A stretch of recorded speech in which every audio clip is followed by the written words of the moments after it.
Hey guys, it's Casper here, and you are now listening and watching the Ruud Talk here on Eurosport.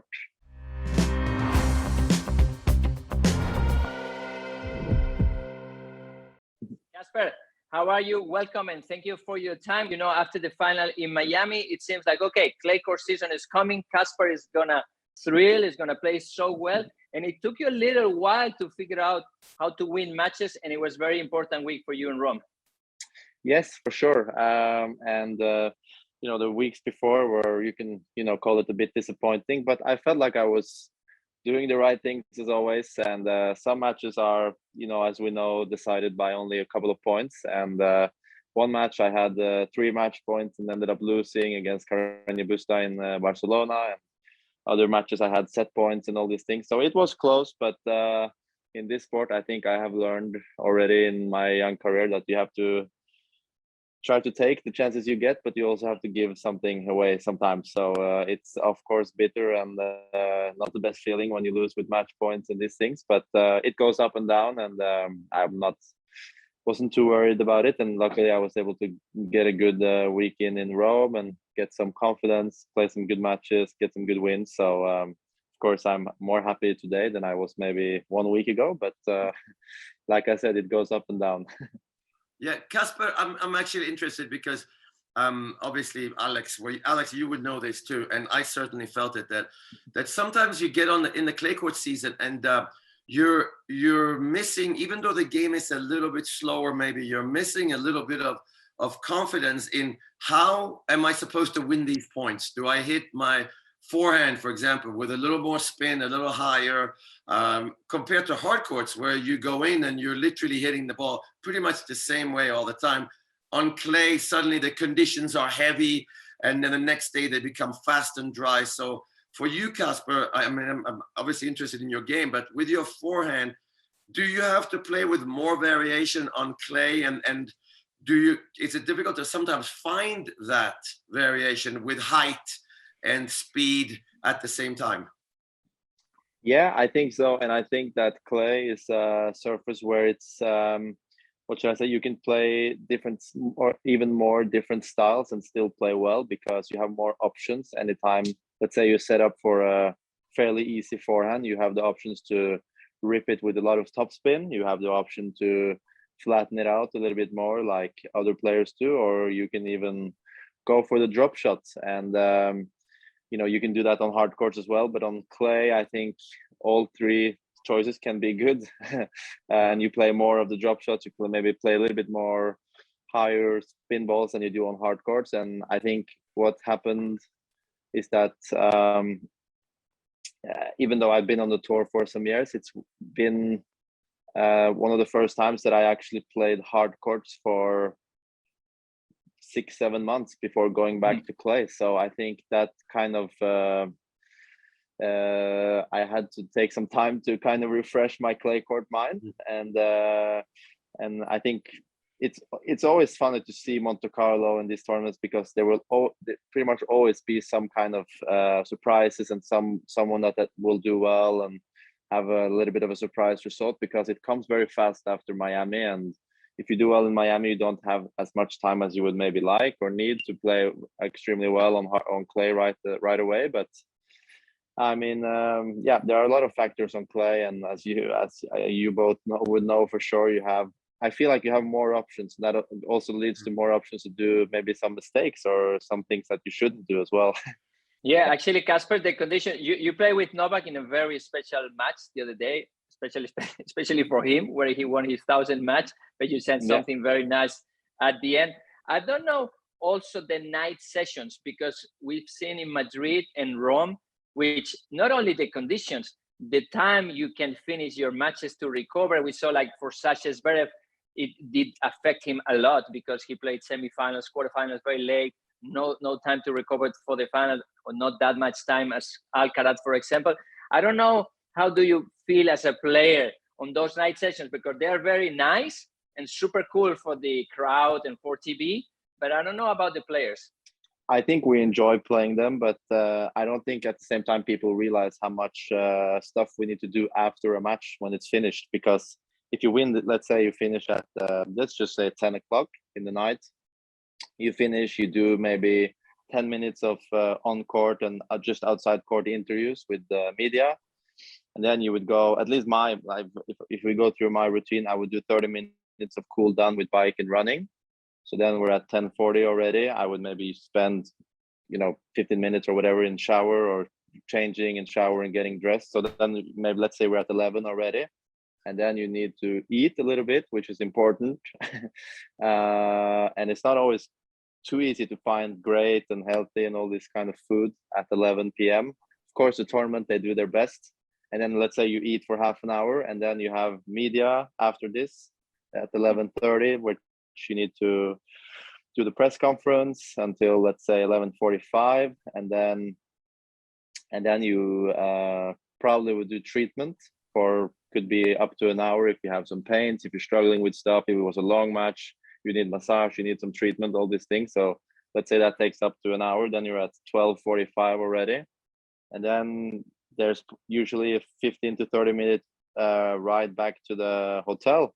And the thing is, then you're at the hotel, maybe let's say 1:15. It's not too easy always to fall asleep right away when you get back to the hotel, because you've been through a lot, there's stress and everything. So maybe not easy to fall asleep before around 2. So then that makes like 4 hours after a match where you kind of need to do and prepare for the next match. That's the thing. So if you have a day off the day after, you can cut down a little bit on some things because you have a full day the next day to recover and do stuff to prepare. But when you get to the final stages of these tournaments, obviously the competition is so high because whoever you play on the other side of the net is a very good player.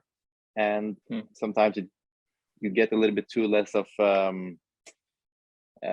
recovery, I think, in my personal opinion, to the next match, because the next day will be even tougher competition because it's a semifinal or a final against another great player. So yeah, it is a little bit tough, but of course we enjoy. And I can't talk for everyone because maybe other people have other players, they have other routines. But for me, if I finish at 10, I would find it hard to fall asleep before 2. Mm-hmm. And then Casper, and then let me ask you for again. Then people say, and they always tell me that too. Yeah, but then if you go to bed at 2 o'clock, then you can sleep till 10 o'clock or 11 o'clock. You have 9 hours. I'm like, no, that doesn't work. Doesn't work for normal people. You, I'm assuming you get up pretty much at the same time every morning when you're a professional tennis player. So is that true? You can't sleep until 11 o'clock the next day, could you? Well, if you sleep until 11, I would have problems doing it because it's not like in the system. But so if you do, I mean, what you're gonna do with breakfast? Because we're usually staying at hotels, and the breakfast usually close at 10:30 or 11. So you want to wake up and make sure you have breakfast. So there are some things that are uncontrollable for us, and I think that not too many people realize about our lives, because there are some things that like I said, like we were touching base on, that are takes more time than you would probably assume as an outside person of this circuit. And there are lots of things also, like among injuries, like, or when you have pain. We've seen, or Rafa the other day, when he said, it's not a matter of injury, I need to deal with this all my life. You're very young. When you will become like Mats and I, you will realize that injuries are coming everywhere. But I don't know if you go on court and you feel fresh all the time, or the accumulation of tournaments make you feel like, okay, I need to understand that I'm not going to be 100% every match. Yeah, I think many matches you play during a year, you are struggling with some kind of not injury, but maybe some pain or some small issues that are coming and going a little bit. And some players have more than others. This can depend a little bit on fortune and unfortune, but you see that when we have a schedule that is as busy as it has been this year and the last year, where we finished the year so late and started again already the 1st of January, it's been tough for players to recover completely, and you're always pushing your body and yourself to the edge anytime you play a match. Of course, if you win 6-1, 6-1, it sounds like you won an easy match, but you have had your intensity at the highest level for over an hour, and you've reached for balls that can cause either a small strain or some pain, or you can step a little bit wrong, you can have a small roll in your ankles. There are a lot of risks we take whenever we play a match, but of course we enjoy it because the competition is the most fun. But you see that players are struggling a little bit, and including myself, I can guarantee you that we are all dealing with something, and especially myself, always something.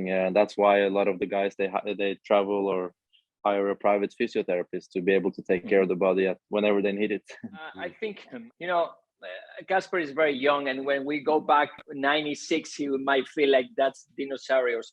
But when we used to play on that period, I invested in my physical trainer and physio, and I remember all my colleagues from Spain saying, "Are you crazy traveling with your coach and your physio?" And I said, "Yeah, I run all day long, and I want to be strong, but I need to recover as well. So I need one guy that do this job." And they said, "No, this is an expense." And I said, "No, this is not an expense.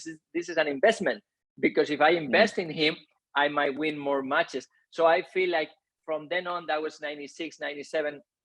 I think people are realizing, I think Ivan Lendl started to do a little bit of this sort of thing, nutrition and all this stuff. And I don't know if you are like impressed with someone that you say, "Oof, this guy's working like crazy."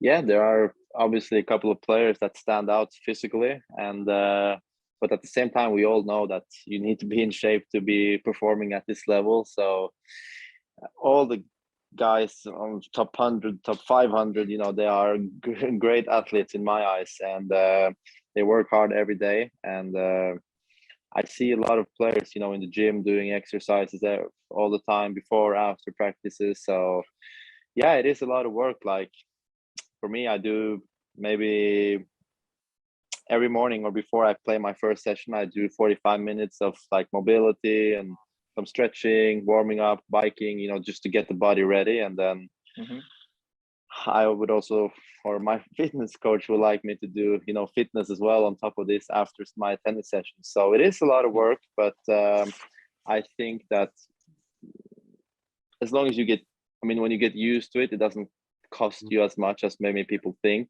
But because, the body has gets used to its routines and all these things. But yeah, the athleticism of tennis players are very high, but I think in other sports it's also high. You have basketball players that play, up to 80 matches per year, which is something else because it's maybe not as long as tennis players do, and they can change. And there are, of course, some matches that they are sitting out from. And also, I think also some athletes that impress, or a sport that impresses me a lot, is hockey, because the intensity is so high and they play also over 80 matches per year. So I think there are some sports that play more and that impress me maybe a little bit more than others when it comes to this physical aspect. Yeah, I don't know if you would be able to pick which guy you think is the strongest on the tour or the women's side. Difficult, huh? I think many players are impressed with Marton Fucsovic because he's a strong guy. I was gonna say, yes. And he looks so ripped, and he is ripped because it looks like it. But these things can be a little bit genetic as well, like how much muscle you can see on one's body. But you see him in the gym a lot, and he looks like a strong guy. And I think also, me being a lot in South America so far in my career, I think also Paulo Cuevas is a really fit player and strong guy. So there are some people that, or players that will always impress you more than others. But Rafa, of course, is a physical beast. Novak, in his own way, a little bit slimmer maybe than what Rafa is, for example. But he is there for 5 or 6 hours if he needs to. So that just shows that he's. And also, even Medvedev doesn't look like the strongest guy, but he played up to 6 hours with Rafa in the Australian Open, and the level, I don't think it dropped, towards the end. So just shows that all of the guys are strong. When you play tennis in the 80s, one of the plans was definitely, okay, you know what, nothing is working, then I'm going to keep you here for 5 hours. Because you get tired eventually. And I feel that's not really a plan anymore. Like you can't, I think you got to know when you get on the court that, hey, I'm not going to get tired. Okay. You can do whatever you want, but tired is not something I'm going to get. Whereas in our day, there were guys that if you were able to stay alive in rallies, keep them away from the net, then you could make them tired eventually. So, Alex, I'm so glad that we're sitting on this side of the computer and not in Casper's chair, to be honest. That was my most important tactical play. Okay, A didn't work, B definitely doesn't work, because it means I'm going to come to the net, and then C, I'm going to make them exhausted. That usually worked. Yeah. Let me tell you through this, Matt, very quickly. You know, I spoke with Casper a few days ago in Madrid, and I said that his dad beat me in Australia when I was 3 matches away from becoming #1 in the world. How tough is for me to look at Casper like, okay, I like Casper, but man, that killed me, you know? So we had some fun with that. These days are changing everything. I don't know, Casper. Yeah. Like the top players of the month, and I'm gonna go with the women's side to you and to the men's side to Mats. I don't know, for sure you're aware how Iga Swiatek she's been performing, or Ons Jabeur in Madrid. I don't know if you follow a little bit the girls while you are in the tournament as well, or how do you do with that? Yeah, well, I think Madrid and Rome are combined events, so then it's easier to follow. And as we know, Swiatek, she has won, 28 matches in a row now. So it's hard to argue that she's maybe not the player of the month or the year so far. But yeah, it's impressive to see Ons.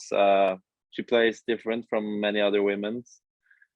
Throws in the drop shot, has a good touch of the ball, and can play fast winners. So I was watching a couple of matches where she played before I would play in Rome.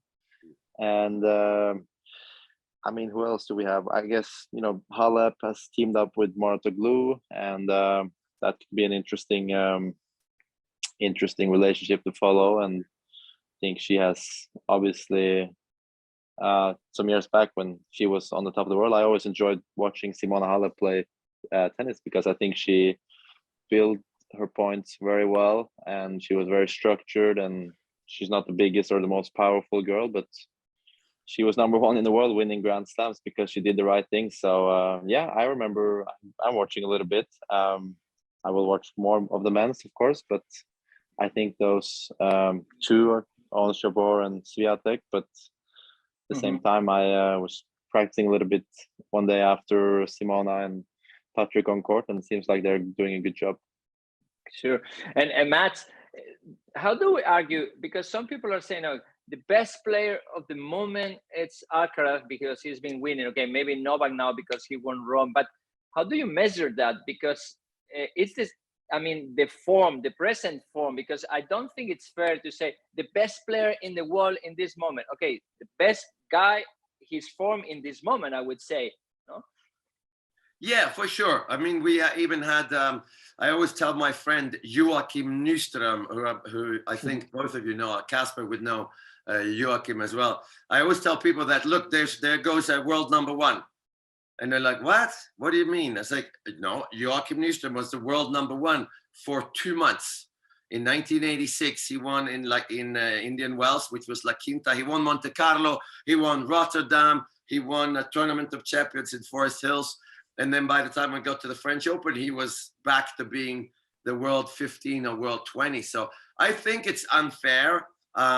I always feel that it's really important to have good periods on tour, especially when you do what Alcaraz has done, which is to win on hard court, and then you go and then you win on clay. And I think that is a confidence boost for the player, and it gives respect to the locker room, where you say, oh my God, he won on hard court, now he's winning on clay.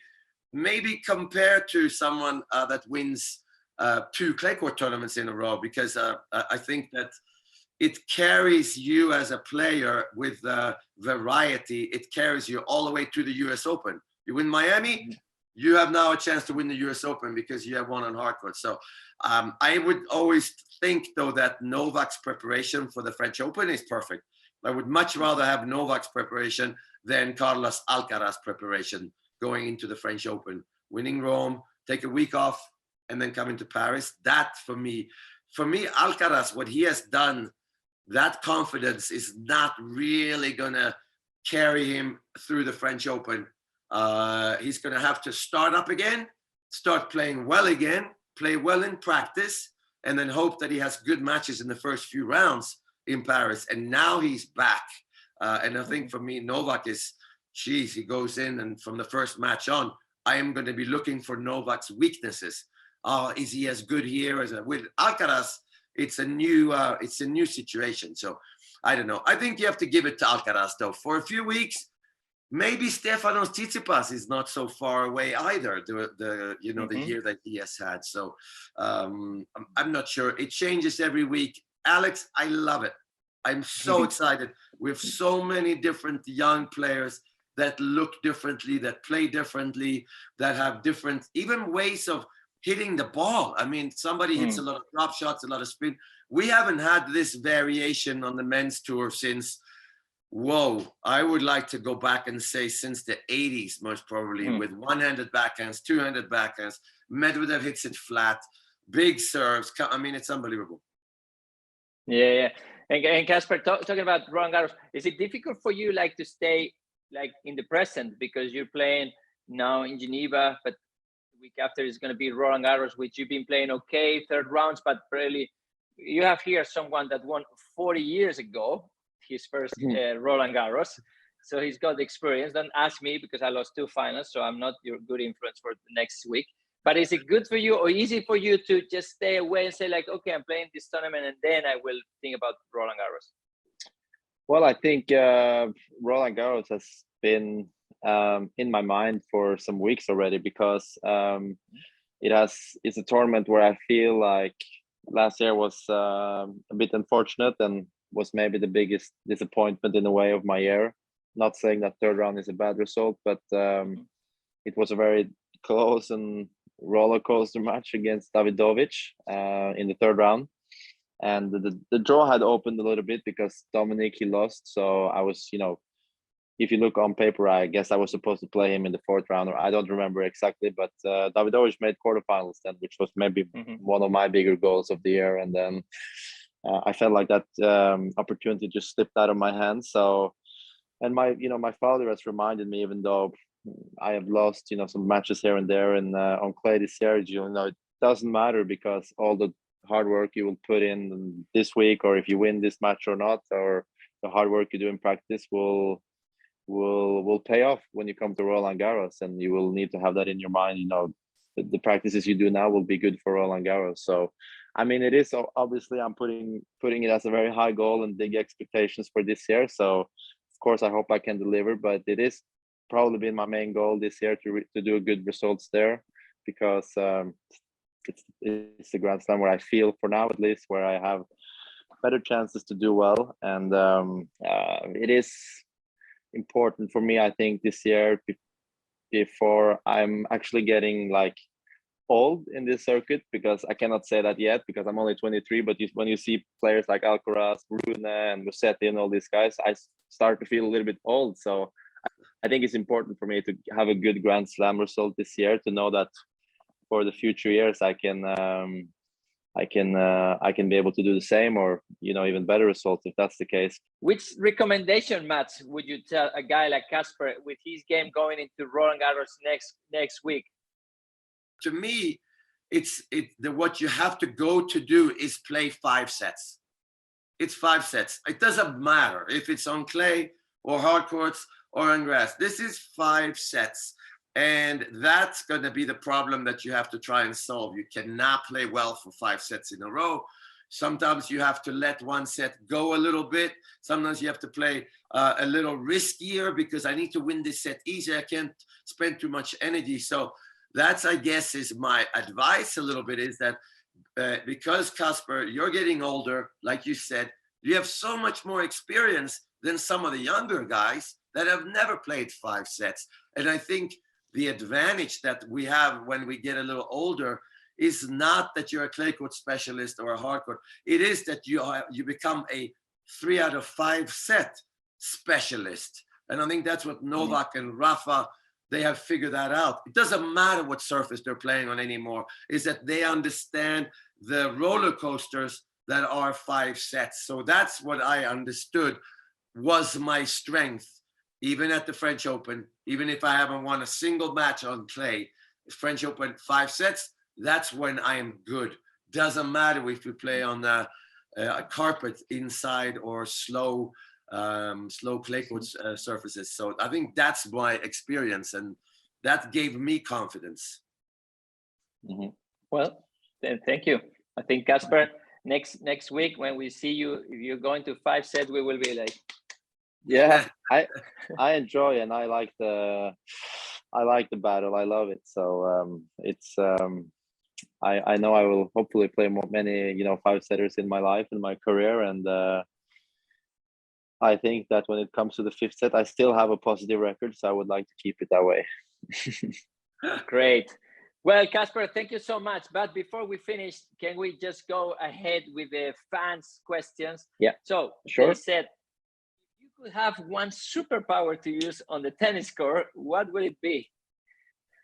Oh, I think it would be to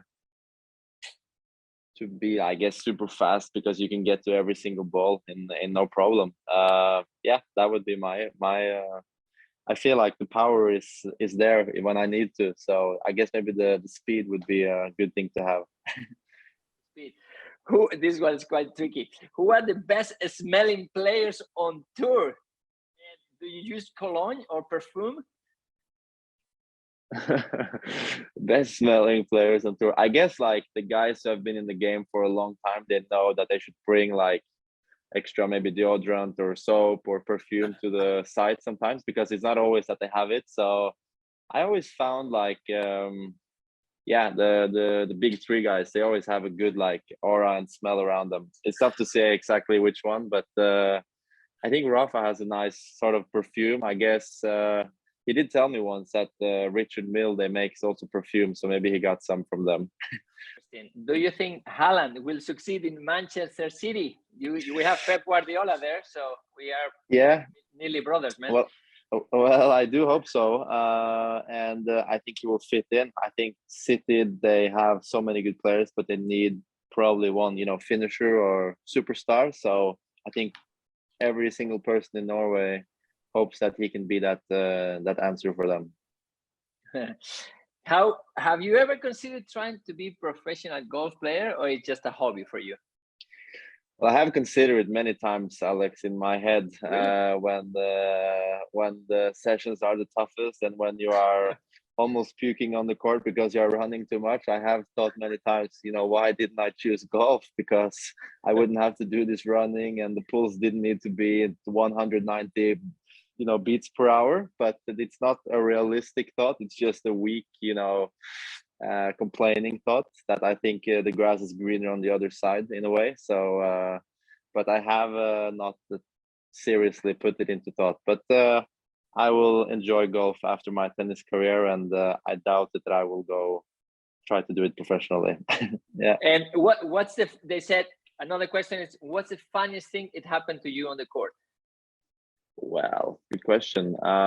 We had a quite funny incident last year when I was playing Sasha Zverev in Cincinnati, because Cincinnati is like the 2 biggest courts. They lie like right sort of next to each other.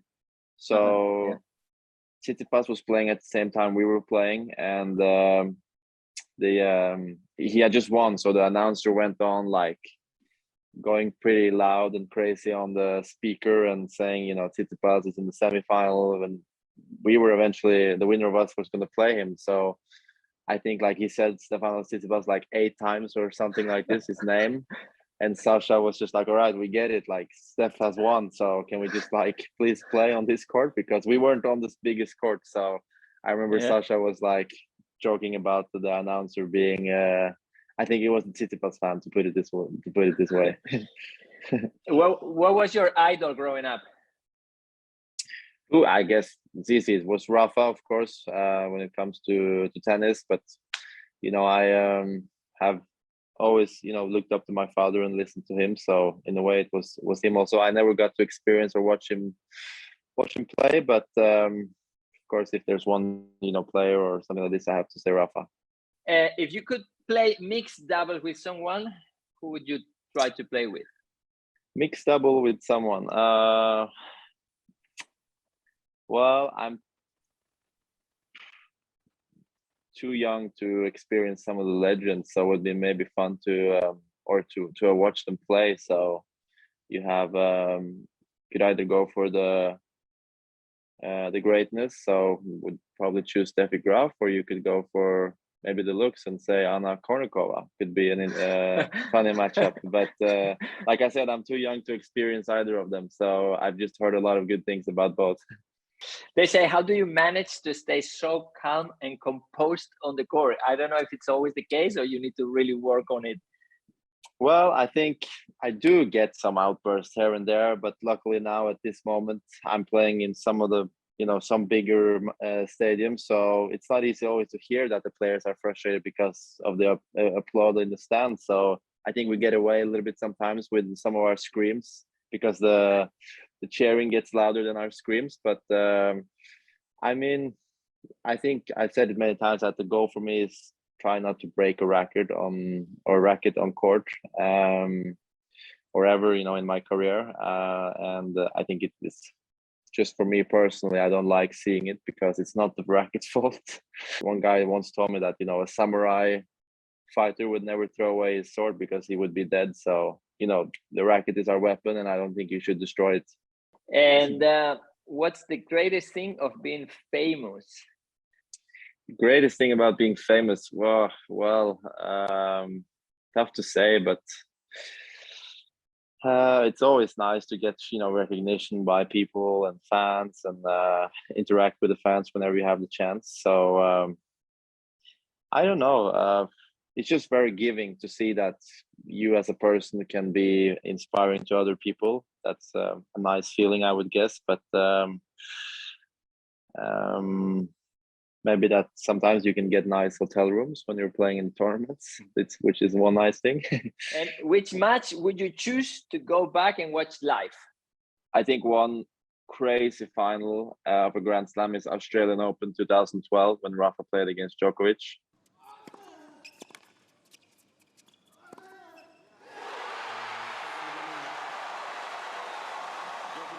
They played for 6 hours, so you would get 6 hours of entertainment.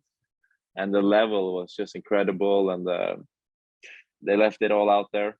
Who is your best friend and biggest rival on tour? I don't know, your best friend on tour?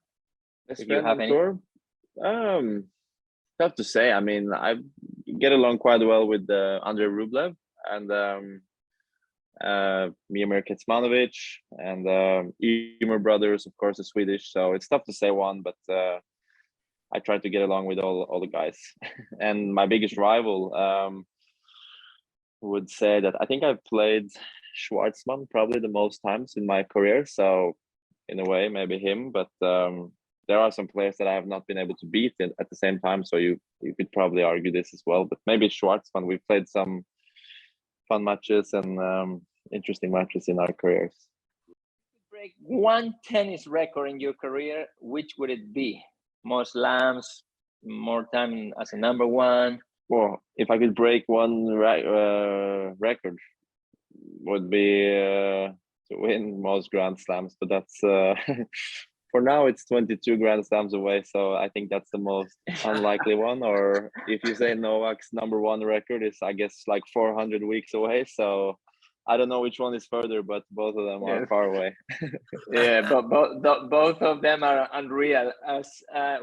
That's unreal. And thank you so much, Mats. I'm gonna say bye to you first. Thank you for your expertise, for your knowledge, and we always learn with you.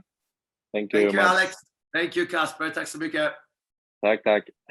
And thank you so much, Casper. All the best. Good luck. You, Alex. And of course, I hope to see you very soon.